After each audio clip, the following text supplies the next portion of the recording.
Okay, so we've got some skits laid out. Yeah, yeah. Yep. Okay. Did you bring the things we played? Yeah, I brought the things we played, they're just over there on the table. Yeah. Okay. I think you know what? Maybe I will just slice the things we've watched already, and then just they'll be ready Yeah. portioned I was out thinking already. maybe if we just pour some of the things we've listened to into a bowl and just pop them over there. Ooh, yeah. Maybe add some vodka Ooh, or fancy. rum. Rum, actually. Yeah, rum. Prefer rum over vodka. I'll be honest. Yeah. Okay. And then I think they're coming, they're coming. Okay. Lights out. Okay. Everyone hide. Everyone hide. Surprise!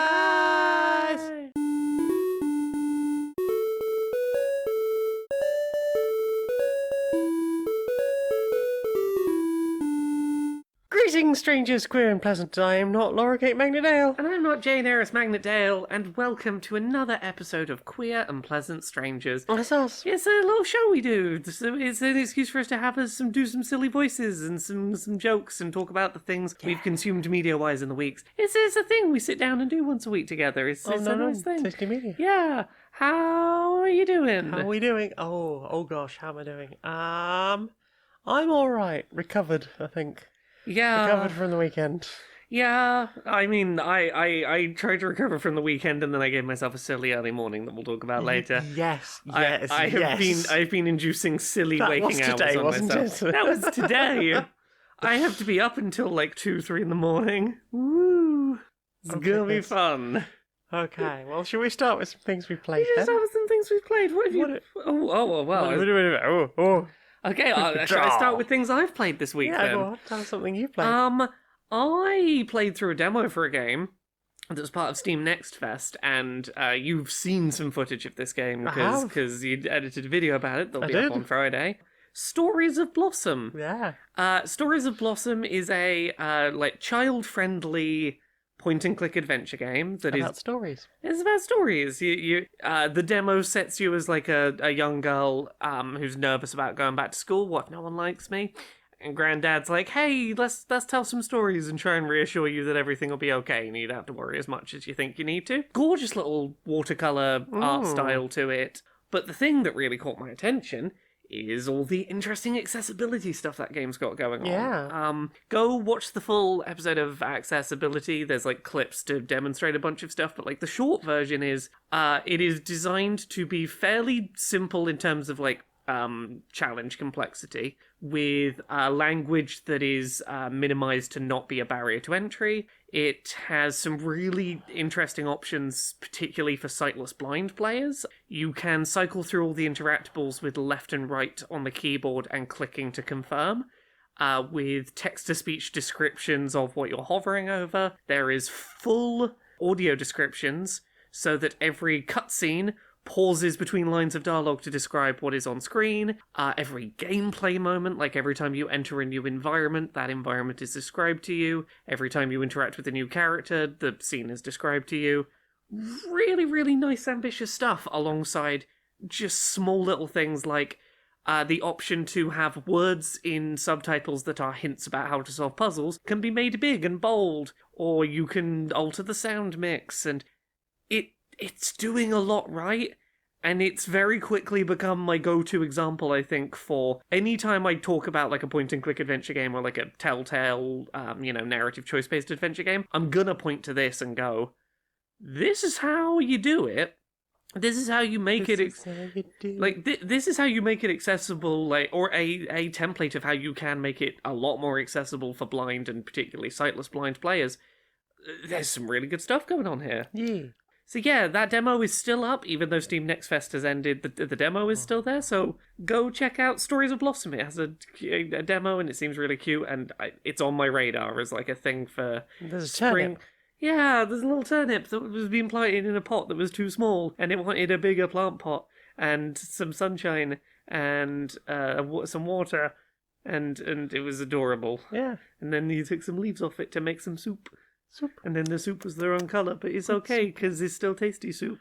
It didn't turn out how you expected it to, but it's still good, so you don't have to worry. Good soup. Sometimes a little different is still okay. Often. Yeah, often.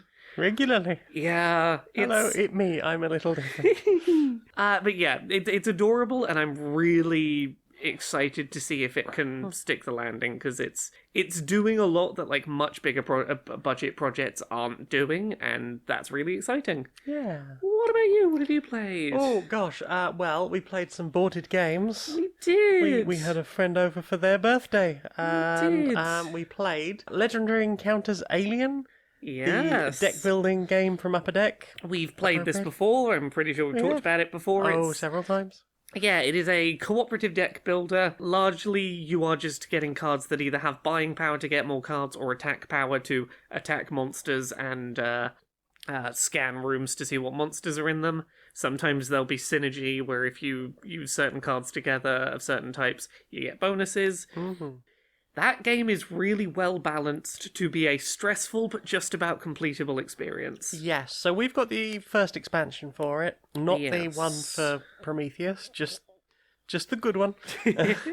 And that adds just a whole bunch of new stuff to it. So there's like flying aliens, which I think was covered in the comic books previously. Oh yes, those. So basically, even though we were playing the Nostromo, the first Alien film, with all first Alien film cast, we still had in the drone deck a lot of the expansion stuff, and the strike deck still has expansion stuff in it as well. Yeah. So It was always a pretty well balanced game in terms of like the down to the wire sort of nature of it, and this expansion. it wasn't always terribly hectic, especially near the beginning, though. I mean, yeah, this expansion definitely like it made it a little more difficult, but it was still Manageable. It still was manageable, about. but like very tense and panicky. Yeah, because the expansion includes a new matrix for how many drone cards to put into each section of the hive deck that you build up. So basically, each chapter of the story that you're playing through has its own little hive deck, which will include things like hazards and events, and those cards will trigger things mentioned on other cards that will say, for example, like, when the hazard happens, this player and the next player take a strike. Things get bad usually. Yeah. All the aliens move a couple of spaces closer to being able to hurt you, or ever X amount of damage gets dealt. Things get bad. Or it just stays in the track and it acts like a bomb, and when it goes to the ops area, then everyone takes 3 strikes. And the strike stick is an interesting way of doing damage, because you never know exactly how much damage you're taking. You just know you need to pick up a card. Generally speaking, unless otherwise stated, each enemy that like gets far enough along to start attacking you does 1 card worth of damage, and that could range from 1 to maybe 4 at the top end, I think. Yeah. That could be temporary and healable or permanent. And it really does ratchet up the tension of damage could be a big problem. You can't rely on, I'm just going to slowly go up in predictable increments. Yeah. Yeah. Really enjoy that game. I think, so there are a whole bunch of other games in the Legendary Encounters genre, I suppose. Yeah. It originally started as a Marvel superheroes game, and I've heard people say that it just doesn't quite work that way.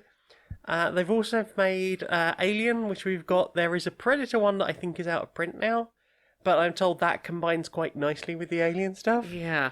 I feel like Marvel superheroes wouldn't feel great for the reason that a lot of superhero video games don't feel great, in that sense of, if this set of mechanics and this sort of difficulty pacing is what you're coming up against, that's not going to feel very hero fantasy. Whereas I think it works for something like Alien, because It's always about being on the back foot. it is based on a property where you're meant to feel overwhelmed and not powerful enough to deal with everything. And the one that they've brought out recently, which you'll think is even wilder, is James Bond. Really? Yeah. They're on like their 3rd expansion for James Bond stuff. I mean, it's a popular brand, I guess. Is it still? Is it still a popular brand? Maybe. I don't know. It's got name recognition. Yeah, like, I've never given a fuck about James Bond, but maybe a resounding maybe. But yeah, we had a great time. We played it 4-player. We played with the more difficult Matrix as per the expansion, and it really added a bunch of things. Very tense. We nearly lost the birthday boy. We nearly did. We thought we had for a second and hadn't quite. He was down to like 1 health left. Yeah, it was rough. Oh yeah. What about you? What have you played? I've mainly just been playing a bunch more Binding of Isaac Afterbirth Plus. Continuing to play a bunch of that. I am continuing to finally discover all the fucking new content in that I didn't previously know about, or hadn't previously encountered. My current thing that I've been trying to do is there is a mirror and a special kind of flame that will turn me into a ghost that lets me go through a mirror, and then I'm very vulnerable and I have to get a bit of a knife. And then if I can get the other bit of a knife, there's a very tough boss fight to do. And Is this the other mum you found? yes, the sort of giant decomposing mother boss fight, which I got through its first phase, barely by the skin of my teeth, and then it had a second phase, and I was like, oh no, I was not ready for... It wasn't even her final form. It wasn't even her final form. Oh no. I needed to go into that with like some kind of defensive upgrade, or like something like being much smaller, so I had a better ability to dodge her projectiles. But I now know she's there, and I'm gonna go get her. Get her. Nothing much really to say about that, other than I am continuing to very much enjoy that game's near infinite amount of content. Mm-hmm. What about you? What have you played this week? We played Mysterium. We did. The seance game, I suppose. So we've talked about this before. It's a better version of Cluedo, I think. Yeah. It is a more creative puzzle than Cluedo. So basically, somebody has been murdered, and they are trying to give the psychics clues as to who murdered them, where they were murdered, and with what. And the ghost basically cannot speak throughout the game. That they give periodically these abstract art cards, yes, which are trying to point the investigators towards one of the cards in front of them. Yes, but the problem being that each of the, say, people, locations, and weapons in front of them have lots and lots of details that could be the thing that you're focusing on, and all of the sort of dream interpreting cards have lots and lots of aspects that you could be focusing on, and trying to line up which thing in here is the important clue, and what does the important clue relate to, it is definitely more of an art than a science, but it is a fun art to puzzle out. Yes. I very much enjoy playing that game. We've now got both of the expansions for it, so we've got even more abstract art, which is nice from the point of view of the ghost, because I've seen a lot of that art already. Yeah. So it's nice to sort of have a few extra options. It was nice as well as a player, having, like... We've played it with lots of different groups, but I've played with you most of the games that have been played, and it was nice to see some new things, even if, it wasn't particularly new for the new people we were playing with. Yeah, I mean, we had... I'm sure we had, like, a majority of the characters and locations we had were new options that we hadn't seen out before. So that was a nice thing, and it's one of those games that is really nice to introduce people to, because it's really easy to just go, hey, do the thing. I think, because we've been asked about going and visiting some people and doing some board game, and I think it might take that, because that plays up to 6 investigators. It's a nice collaborative one. It's one that I think you have to be careful to not introduce people to with a quarterbacker at the table. Yes. Because, like, a lot of the fun, when done correctly, is talking together about each other's sort of clues. Well, you're not really supposed to. No, well, that's how we have fun doing it. That's how we play it. But it's one of those that, like, if you're going to play it that way, you need to be careful to not have someone at the table, like, steamrolling people into guesses. Do this. No. Yeah. No. I've decided that's the answer.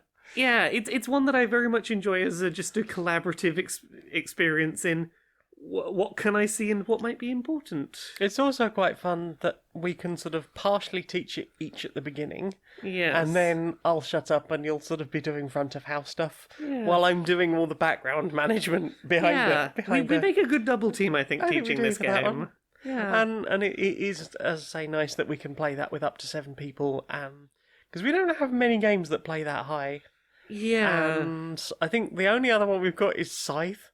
And I'm not sure I would play that with new starters. I mean, it's certainly not a beginner-friendly game, Scythe. I mean, unless they are the kind of people who like really want to get into heavy strategy stuff, Yeah. I don't think I would start I with feel Scythe like for most certain people. video game people you could bring over to Scythe as an early Yeah, I board think game. like war gamers, like strategy gamers, Yeah, like if, like your heavy RTS gamers might be Yeah. able to jump in, Oh, yeah. but yeah, it's Mysterium is definitely one of the nice ones on the list of like it's less like firm in its rules and like firm in its It's the way gameplay we play style. it. Well, I mean, even if you play it like by the book, it is still a game of there is no definitive way for me to know the answer to this. There is no metagaming that I can do. There is no perfect answer.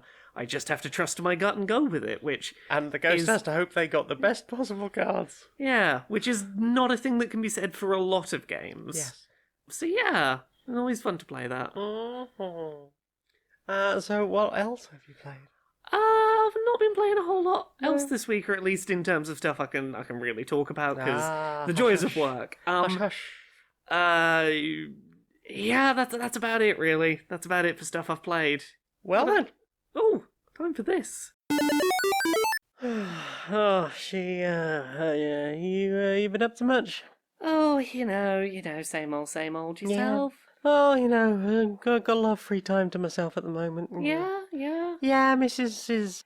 Yeah, she's fallen down a bit of a rabbit hole recently. I haven't really seen a lot of her. Oh no, is it serious? I mean, yeah, she's in pretty deep right now. She's seeing importance and meaning and drawing connections from the air and, just expecting events to occur based off flimsy proof and hearsay in online groups. Oh god, she's not fallen for like QAnon or something, has she? No, nothing quite so grand as that, but she is convinced there's going to be a new My Chemical Romance album. I mean, the signs are there. Ooh, Laura. Oh, hello? Laura, we are here. Hello? Your ancestors, we have come. Wait. While the veil is thin, we've come to speak to you. Was this a whole Halloween thing? Yes. What do you, oh goodness, what do we even tell you about? Where do we even start? Tell us about your life. What are your great achievements? It's tough to think of things now that I'm on the spot. What was I doing today? Oh, I've been shiny hunting in Pokemon. Oh, we like shiny things, yes. And hunts, I suppose. I've been. Oh, yes, we were very good at hunting in our time. I've been going on a quest to find, somewhere in the region of 1,000 creatures with rare, different coloured pelts, in order to catalogue them and have the world's most complete collection possible of rare pelted creatures. Truly, you are blessed and you are all-powerful by your collection. And I'm very excited that I'm going to get to do more of that soon. There's going to be a new hunt starting soon. I'm going to be doing more shiny hunting soon. Soon there will be a new hunt. There will be a new hunt. Oh, we hope to see you thrive and survive and gather all of these uniquely pelted creatures. I will. By the time of the next thinned veil of Halloween, I will make you proud. I hope they will bring you warmth and joy. Better get soft resetting, I guess.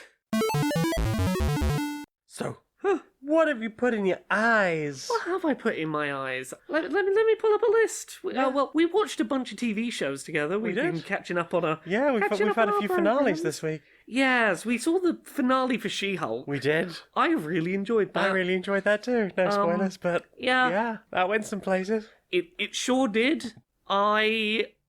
Sometimes the kind of thing that the She-Hulk finale went for is a thing that can be really annoying if done poorly. Yeah. And I think that they executed it really well in a way that felt satisfying and didn't feel like it undercut everything that came before it. Yeah, I think so.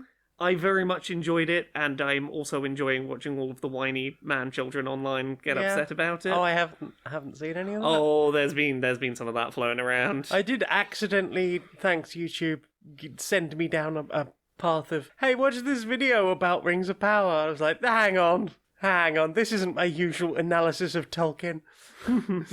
But we'll come on to that in a minute. But yeah, She-Hulk was really good. I really enjoyed it. I've heard people saying that the graphics for actual She-Hulk were way better, seemingly, and they're hoping that maybe they'll go back and retcon the rest of the series. Maybe it's, it is what it is. It is time constraints and budget applied on a CGI team for TV. But like, TV, yeah. it was never a thing that like stopped me enjoying that show. No, And I know if anything, I felt that the cartoony aspect really helped with it. I think if there's a character you're gonna have look like that, a fourth wall breaking, self-aware, like comic book character makes sense. Yeah. Um. I think they did a really good job. I look forward. I hope we get more. I She-Hulk. Don't really give hope Disney money. so. Yeah, don't give Disney money. Yeah. Speaking of companies don't give money to Amazon, we saw the Rings of Power finale. We saw the finale of Rings of Power. Oh, I bet that's gonna boil some piss. That's gonna boil some piss. Trying to talk spoiler light, there was a character who I was like, I know who you are. And then they did a really effective, like, getting me to doubt my own belief. And then doubling back again. Aha! Like, I was so confident. You were double-crossed. I was so confident. And then they did such a good job of making me think I was wrong, and then that I was right again. And I was impressed by that maneuvering. They zigged and zagged very Yeah, well. I've had a few people say they called it from space. I indeed called it from space. Look, but I don't care because I enjoyed the I ride. called it from space, and then they made me doubt it, and that was impressive of them to make me doubt a thing that I'd been calling. Yeah, I enjoyed the ride. Yeah, that final episode is like, a lot of shit goes down. Yeah. There's some beautiful fucking shots in the finale. Oh yes. Some absolutely visually beautiful filmmaking going on. Yeah, well done. But don't give Amazon money. Fuck Amazon. Going back to not giving Disney money. Yeah. We watched episode 6 of Star Wars Andor. Fuck me, that was some pretty Star Wars. Fucking hell, that might... I can't stop thinking about it. It might be my favourite, like, hour of Star Wars content that has ever existed. It might be the best hour of Star Wars that they've ever made. We both sat there going, is that the end of the series? It felt like such a season finale. Right? What do And they do for the next 6 episodes? Yeah, no, like, if this had been the season finale, I'd have gone, yep, fantastic place to end. And now I'm like, Where now? yeah. So, again, trying to be spoiler-free, like, specifically episodes 5 and 6 of Andor have really, really sold me on Andor as a show. Like, I think that if you're not 100% on it, and you're like, you've watched a couple of episodes, get to episodes 5 and 6. Episodes 5 and 6 are superb. Oh, yes. Episode 6 in particular, like, visually fucking jaw-dropped, looks better than anything in any of the fucking, like, on-screen films, Yeah, I I think. reckon so. Some really tightly paced action, some really good dramatic tension. Oh, yeah. Some Some excellent acting from everyone involved in that. some visual metaphors that were so on the nose I couldn't help but respect them. Oh, wow. Yeah. It's a good show. It's a really good show. Don't give Disney money, but it's Don't a give good Disney show, money. though. There are ways. Speaking of amazing visuals, Yeah. we rewatched Dread. We did. I can't believe that film's a decade old. That's what, 2012? Yeah. Yeah, it feels... I said this at the time, it feels relevant that we watched it so close to having rewatched Tank Girl. Yes. I feel like both of them hold a similar position of cult film that really should have more love than it has. That, like, I think if you were to put in front of modern audiences today as if they'd just released, I think people would fucking flock to them. Yeah. Yeah, they're both similarly exaggerated comic book nonsense, but that, like, it's just really well handled. Yeah. I've said before, I think Carl Urban did an amazing job of being Dread and not taking the Sliced Alone route of, I have to take my helmet off constantly because I am the face. Yeah. I think that they did a good job of limited environments and, like, limited settings, but, like, not making that obvious. That it was a lot of encounter in corridor. Yeah. I think they did a really good job of, like, they used violence, but not, like, lingeringly. Yeah. They never, like, lingered on it longer than they needed to. I mean, they made all of their points about the violence in the movie. I think my big takeaway of, like, the thing I think it does best is I can't think of another film that does a better job of having a fictional drug that is very clear in what it does and has a very clear visual language for how it is represented to the viewer. And it feels realistic. Yeah, it's fucking gorgeous. For anyone who's not watched it, there is a drug that makes time feel like it's going very slowly, and Lots of things start sparkling, sort of glittery, Slightly light diffracty, light diffracty sparkles, and Yeah. time goes slow, and they make Yeah. such interesting use of that. Mm-hmm. Yeah, for a film that you can feel was made on a budget because it knew it was going to be niche, it doesn't feel budget. No, not at all. It feels very premium. It's yeah. I feel like if this had come out a decade later with people going, "Oh yeah, I know Mr. Urban from The Boys. From The Boys. I will go see him in an angry, superpowered context." Yeah. I feel like if you enjoy him in The Boys, go give this a watch. Yeah. It's good. If you enjoyed him in Thor Ragnarok, go and see this. It was a riveting 90 minutes or so. Something like It that, was, yeah. For a film that has so, in theory, such little plot, it is hard to look away from. Considering we had so little sleep. And I think it does its exposition really well. Yeah. So we get the blast at the beginning where we fly over the city and they talk about what the megacity is and how the police system works in that. We go straight into an action scene. Then from there we go to the Halls of Justice and we introduce Judge Anderson as a rookie judge just about to potentially join the corps, but she is maybe not good enough. But also she's a mutant and has psychic powers. Yeah. So we're all introduced to that in a very fairly natural way. Yeah. It doesn't feel too heavy-handed. They strike a really good balance of having her add something really interesting to the dynamic without it feeling like you're being hit over the head with, this is a nice, decent person who is able to be nice and decent because they have psychic powers and they're going to make Dredd a nicer person. Which, it feels like that could so easily have become the dynamic. And they managed to walk that line really well. Mm-hmm. It's a really good film. It really is. I really enjoyed it. Again, I've not watched it in a while. And weirdly, I was only thinking recently about watching it again. Yeah. So I'm glad we got the opportunity. Indeed. Have you watched anything else this week? Oh, I've not watched a huge amount of extra stuff. I've watched a bunch of videos of learning how to play Block by Block Uprising because my copy finally arrived. Yay! Hopefully we get a chance to try it soon. Yeah, well, I might get a chance tomorrow. Maybe. Fingers crossed, because I did my homework early. I've got to finish my homework in the morning, but maybe in the afternoon, maybe in the morning. Who knows? Depends how the day is going. Yeah. I'm gonna probably sit down and try and do some of that, or I'll do what I usually do: is go. I have free time. You know what? I could get ahead on other work. I could edit that podcast that's still sitting in the fucking Google Drive that needs doing. I mean, that is the way of things. That is the way of things. Eventually, I will get that albatross from around my neck and have one less thing to worry about.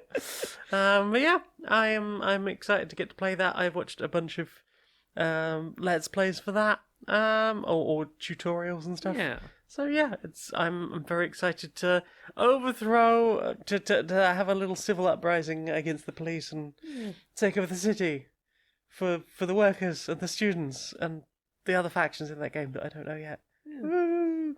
What about you? I watched a couple of other things. I'll quickly go over. Over on Dropout, I watched a new episode of Play It By Ear, which is that making improv musicals show. This episode was called Whimsy on Wheels, and told the story of a man who was too busy watching streaming services to go hang out with his friends, and gets taken on the best way I can describe it is a Magic School Bus-esque adventure by a rideshare app that doesn't take you where you want to go, it takes you where you need to go. Oh, shit. And takes him on a magical time-travelling, sort of Wizard of Oz-esque adventure to learn to appreciate his friends. Aww. It was amusing, I continue to very much enjoy Play It By Ear. Well, I need to watch some more of that at some point. I'm up for rewatching any of them. I enjoy them a lot. Yeah.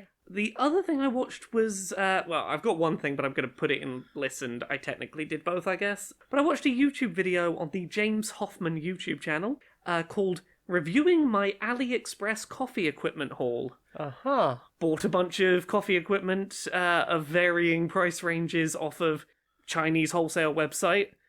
What are they like, quality-wise? It was an interesting video.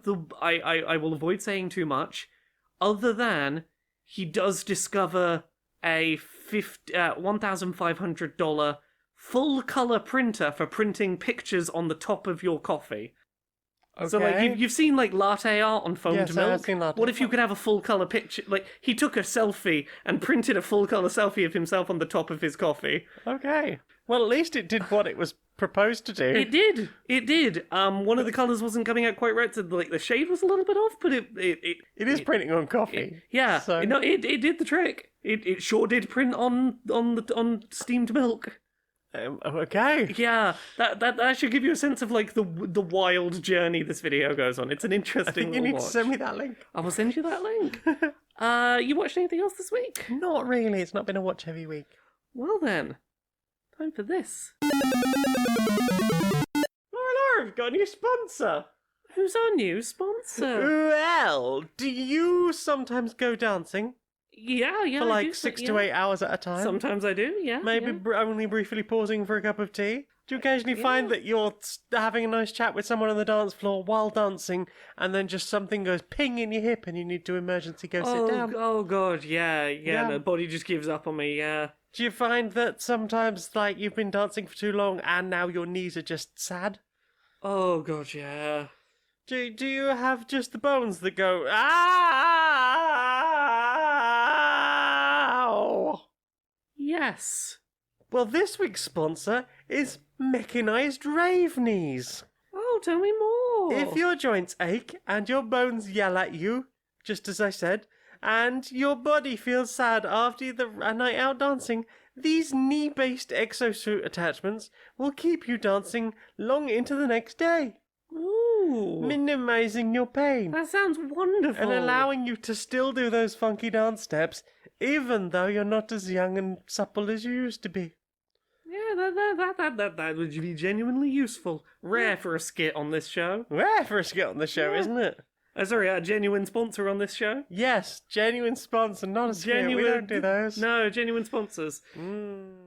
That's Mechanized Rave Knees.lol.net. Enter the code Q&PS 233 and you can get 30% off your first knees. My first knees. Your first knees, they're the bee's knees. I mean, I already have a set of knees. These are my first knees. oh, but then I guess your second knees. Okay. Secondary knee. Secondary knee. Secondary It feels knee. like there's a pun in there. Somewhere.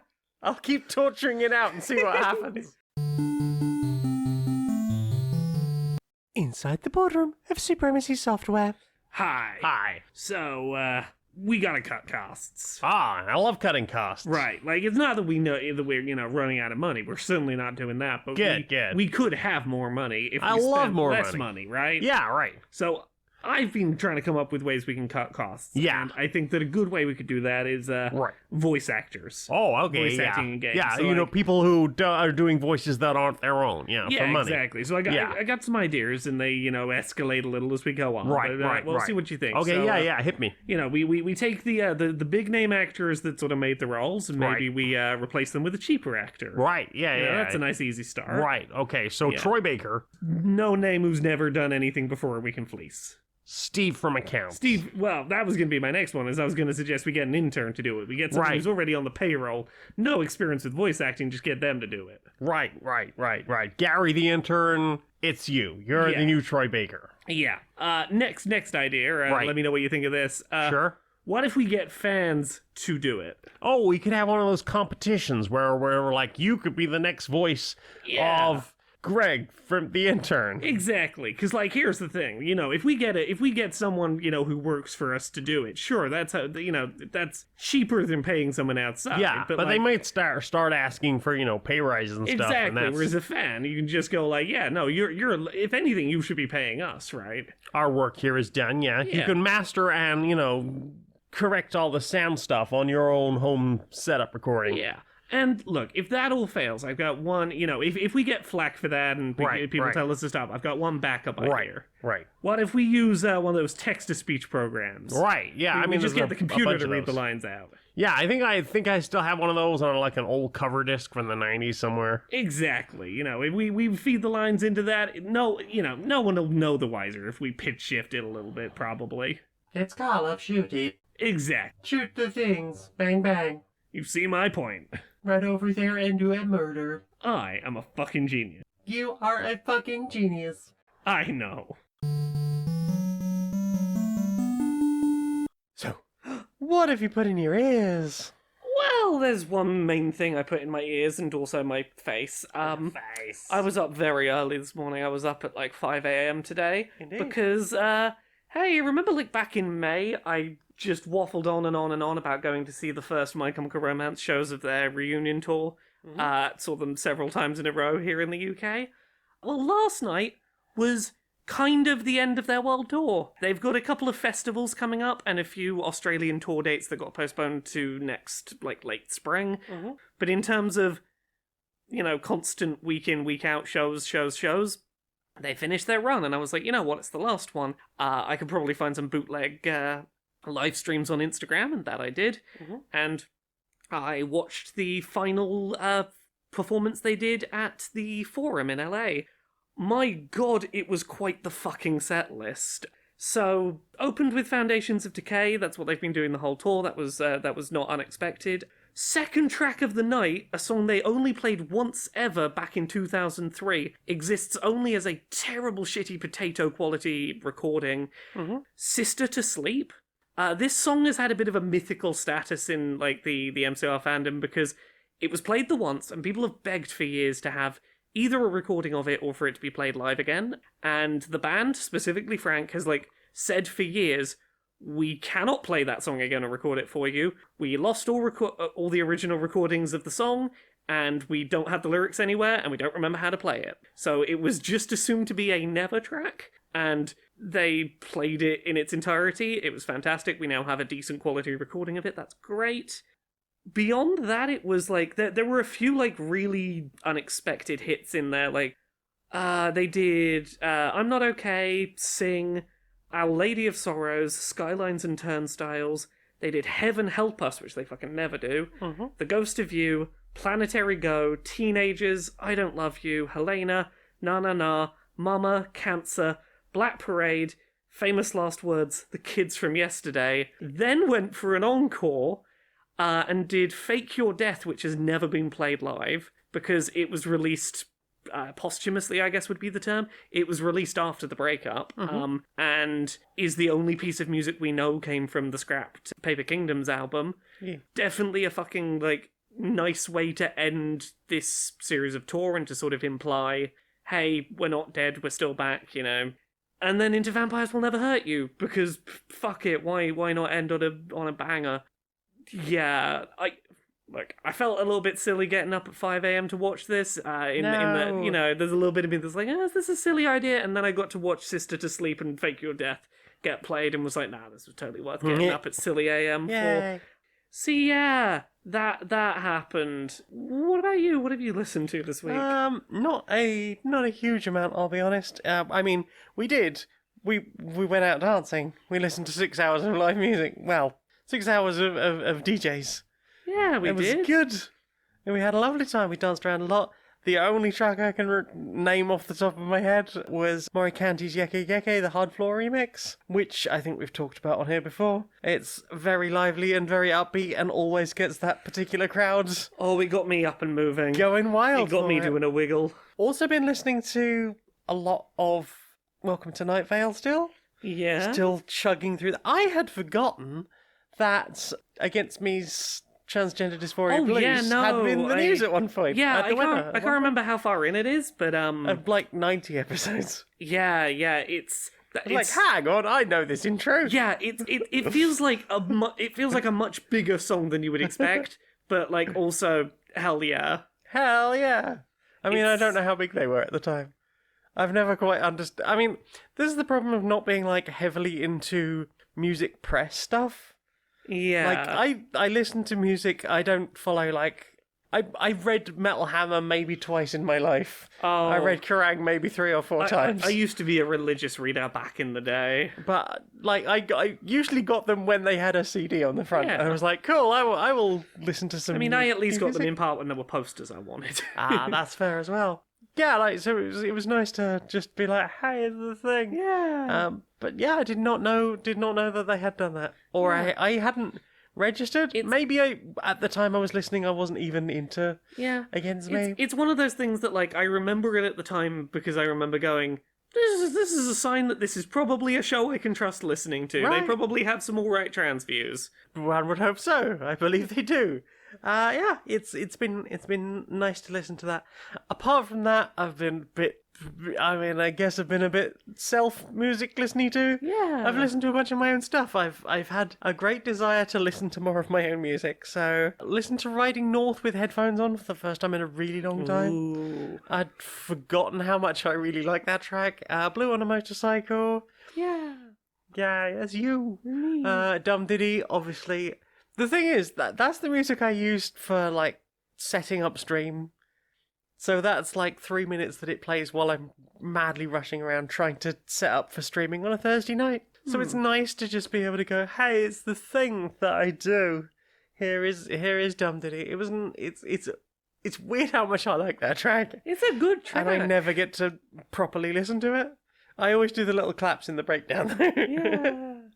I cannot resist. It's my Ramones, I guess. What else did I listen to? At Last a Moment, the new orchestral one. Big fan of that one. I like that one. That's new.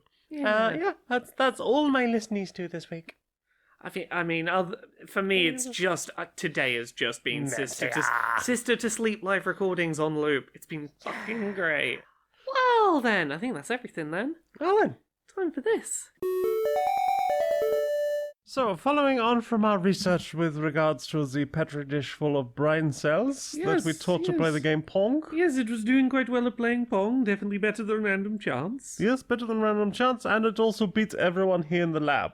I mean, look, the longer we left it plugged in, the more it seems to be progressing. Yes, so we've decided to move it to do a different game. Oh, what have you moved it to? We've wired it up to a special speaker system so that it can communicate its thoughts directly out into the world, and also it is now instead playing Battlefield instead of Pong. Oh, we should probably go in and check on how that's going.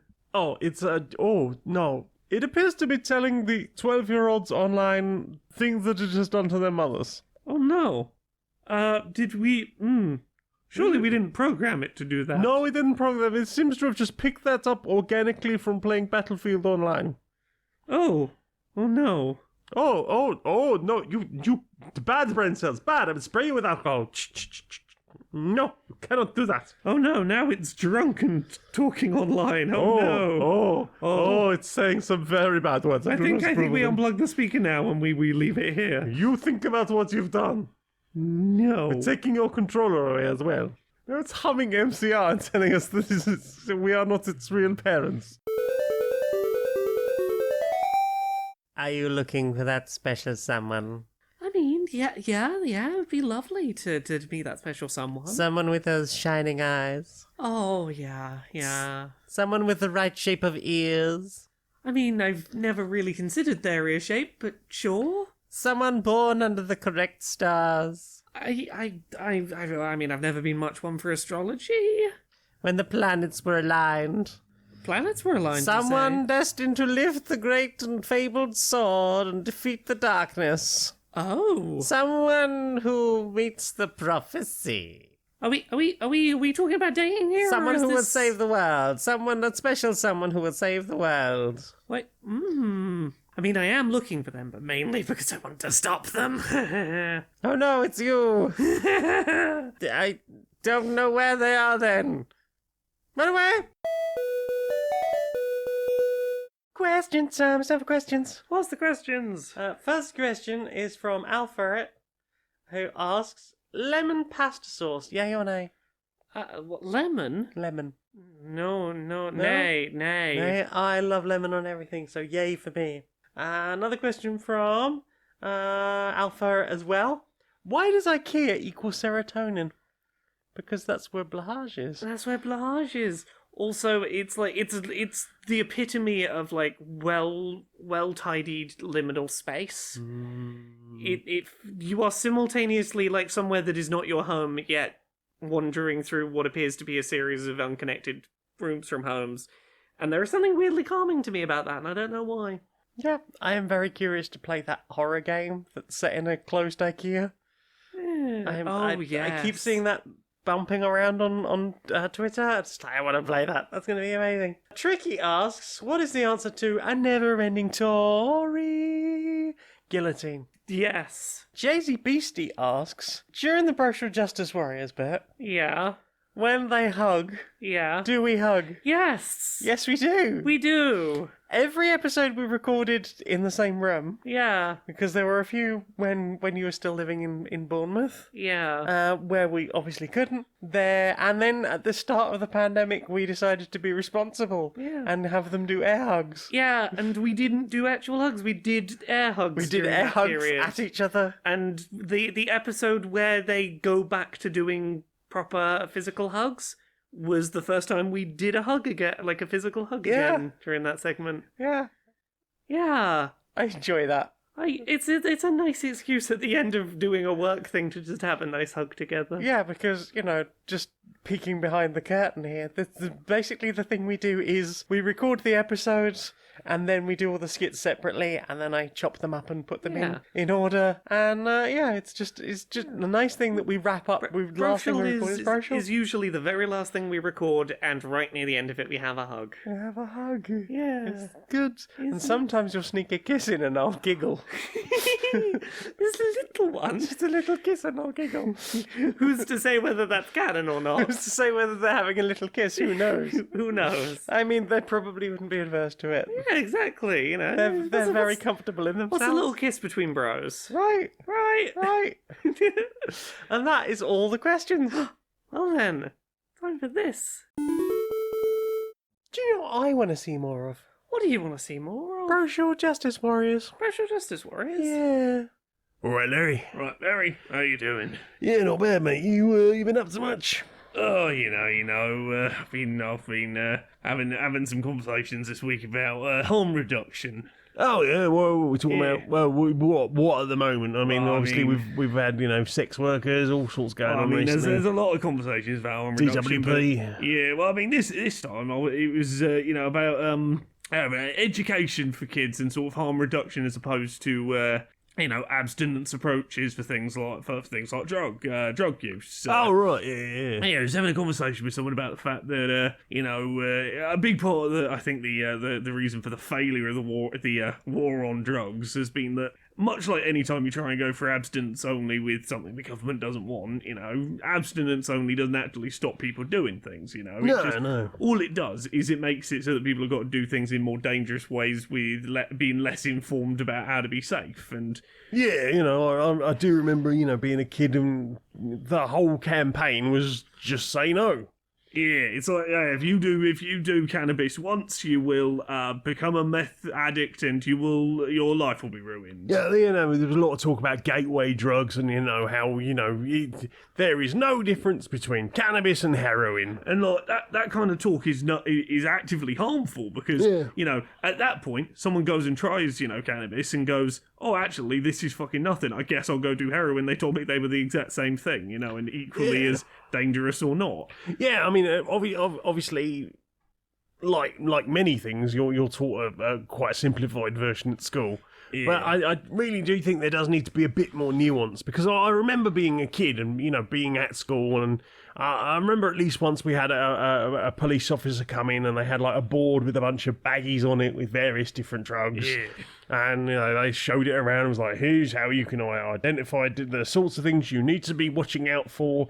If you see this around your home, and you need to call the police and tell them about your parents or whatever. Or if you see someone in the street on drugs, you need to call the police and make sure that they're dealt with by the authorities. I mean, I both of my parents were smoking weed when I was a very young child, and then I remember the crack epidemic was becoming a thing as I was starting to head into my teenage years.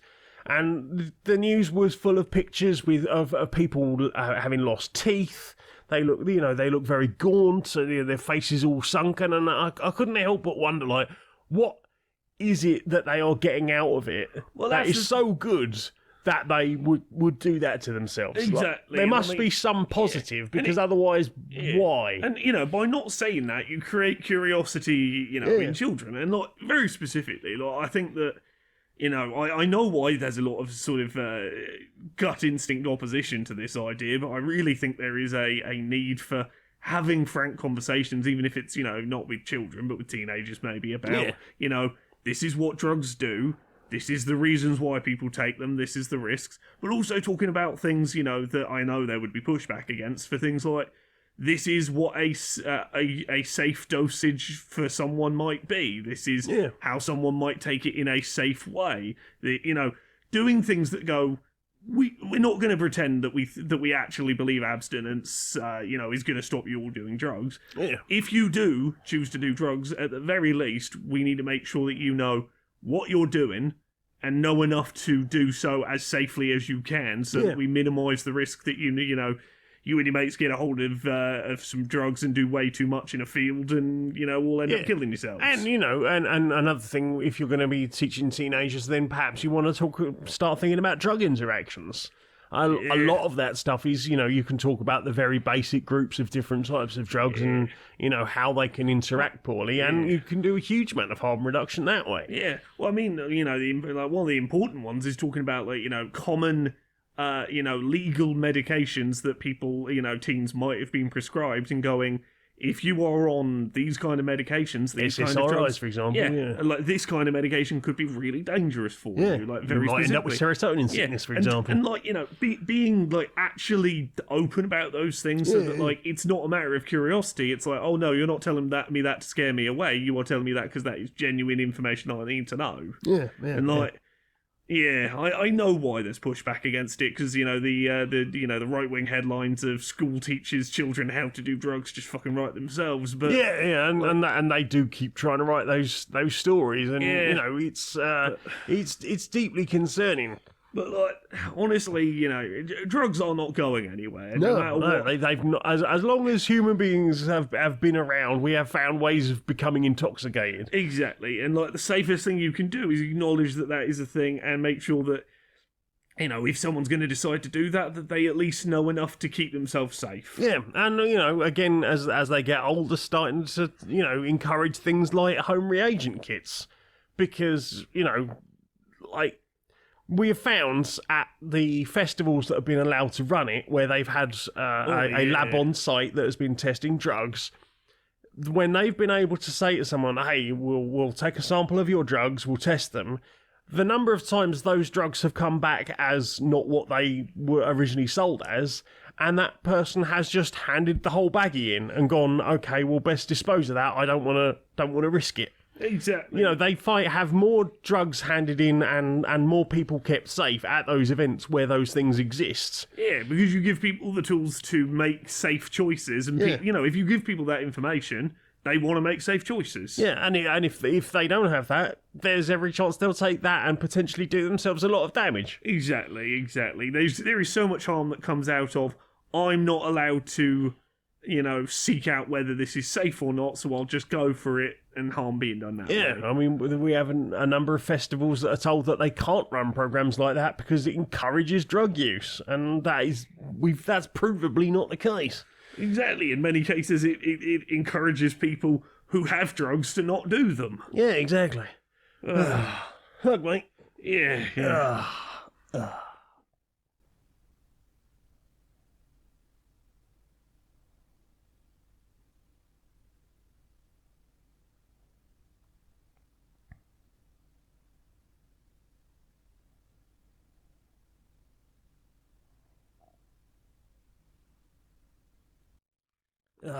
Good hug, mate. Good hug. Right, I'm going to pop the kettle on. Yeah, same. Nice.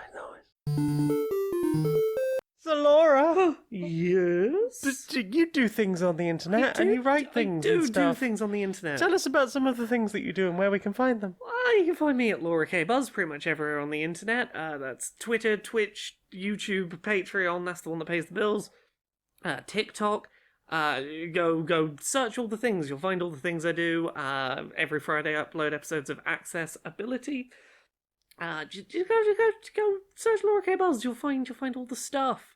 What about you, Jane? Me, well, I can be found at Linktree, that's linktree.ee/Janiac, JANEIAC. You can find links to my Patreon, that's patreon.com/stonedmonkeyradio, where for as little as $1 a month you can help me justify a 76-hour work week. And all that entails, including the massive burnout I'm slowly working towards at the moment. Yay! Yay! No. I've been feeling it coming the last week or so. I think I'm I'm- broken. I'm feeling a little of it, but that's just because I finished Big Book Edit and... Yeah. Speaking of books, Speaking of books, We did a book together. Do you want to tell them about it's it? called Who Hunts the Whale. Yeah. And it's about what it's like to get your dream job and then find that maybe the dream is not so dreamy. It And is- it's yeah. a satirical book set in the world of video game manufacture process. It's a book that more and more as time goes on, I go, oh yeah, no, that's just reality, huh? Yep. That's just That's just what happens in that's a IRL. lot. That's a lot of feelings I'm having IRL that ended up in a book. Yeah. We were horribly prescient, and I don't like it. No. Because I'd rather we weren't. I hope There that was doesn't- me trying to be ghoulish in the writing. Well, see, here's the thing. Some of the stuff we've done is still ghoulish, but I'm like, the rate it's going, I don't know how long that's going to last. How long until that actually Yeah. happens? How long is it going to be before some of the worst stuff starts happening? Right? Yeah, that's concerning. Also, you did a book about you and your dysphoria monster. It's called Me and My Dysphoria Monster. Yeah. Well, it's not about me and my dysphoria monster. It is generally about someone and their dysphoria monster. It's a children's book. It's illustrated. It's out now. Go check it out. Yeah. I think that's everything. Well then, will you sing us out, please, darling? Until next time, be a stranger.